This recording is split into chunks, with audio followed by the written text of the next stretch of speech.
আসসালামু আলাইকুম দর্শক, জানিয়ে দেব আজকে সর্বশেষ বিশেষ সংবাদ। 11 অঞ্চলে 60 কিলোমিটার বেগে ঝড় হতে পারে। আর রয়েছে জামালপুর ও নেত্রকোনায় বন্যা পরিস্থিতির অবনতি। দেশের 11টি অঞ্চলের উপর দিয়ে 60 কিলোমিটার বেগে ঝড় হতে পারে, তাই সেসব এলাকায় নদী বন্দরে তোলা হয়েছে সতর্কতা সংকেত। সোমবার 7 অক্টোবর এমন পূর্বাভাস দিয়েছে আবহাওয়াবিদ।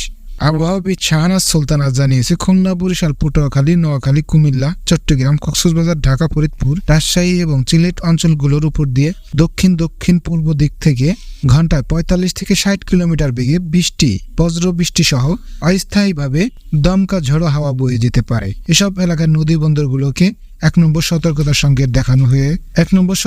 সংকেত দেখাতে বলা হয়েছে।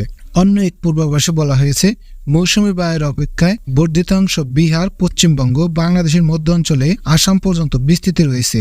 মৌসুমী বায়ু বাংলাদেশের উপর মোটামুটি সক্রিয় এবং উত্তর বঙ্গোপসাগরের মাঝারি অবস্থায় রয়েছে। মঙ্গলবার 8 অক্টোবর রংপুর, ময়মনসিংহ, সিলেট বিভাগের অনেক জায়গায় এবং রাজশাহী, ঢাকা, খুলনা, বরিশাল ও চট্টগ্রাম বিভাগের কিছু জায়গায় অস্থায়ীভাবে দমকা হাওয়া সহ হালকা থেকে মাঝারি ধরনের বৃষ্টি, বজ্র সহ বৃষ্টি হতে পারে।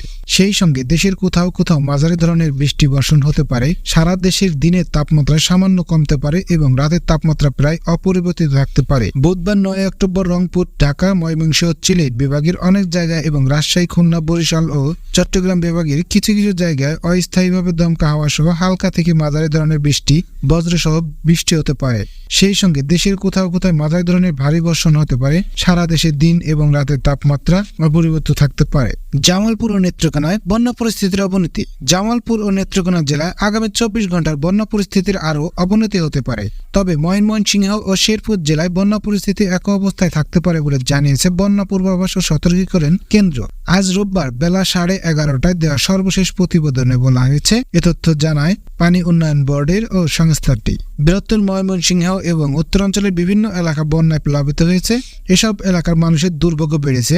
মৌসুমী বৃষ্টি এবং উজানের পাহাড়ি ঢলে এ বন্যা পরিস্থিতি সৃষ্টি হয়েছে বলে জানিয়েছেন বন্যা পূর্বাভাস কেন্দ্রের প্রকৌশলীরা।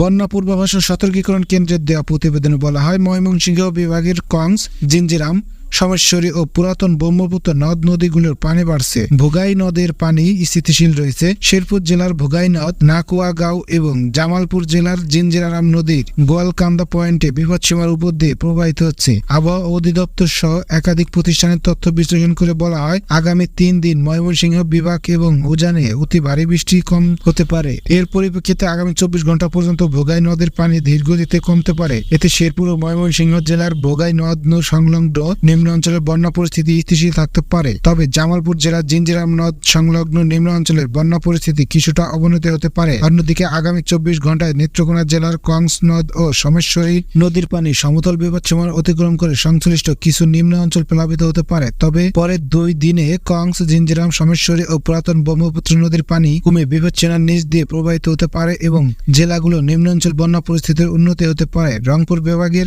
ব্রহ্মপুত্র নদ ও তার ভাটিতে যমুনা নদীর পানি বাড়ছে এবং বিপদসীমার নিচ দিয়ে প্রবাহিত হচ্ছে। আগামী 5 দিন পর্যন্ত নদ নদীগুলোর পানি সমতল বৃদ্ধি পেতে পারে, তবে বিপদসীমার নিচ দিয়ে প্রবাহিত হতে পারে। সিলেট বিভাগের সুরমা ও কুশিয়ারা নদীর পানি সমতল বৃদ্ধি পাচ্ছে এবং বিপদসীমার নিচ দিয়ে প্রবাহিত হচ্ছে। আগামী 3 দিন পর্যন্ত সিলেট বিভাগ ও এর কাছাকাছি উজানে অতি ভারী বৃষ্টির প্রবণতা কম। এর পরিপ্রেক্ষিতে আগামী 2 দিন সুরমা ও কুশিয়ারা নদীর পানি ধীরে বাড়বে, তবে তা বিপদসীমার নিচ দিয়ে প্রবাহিত হতে পারে।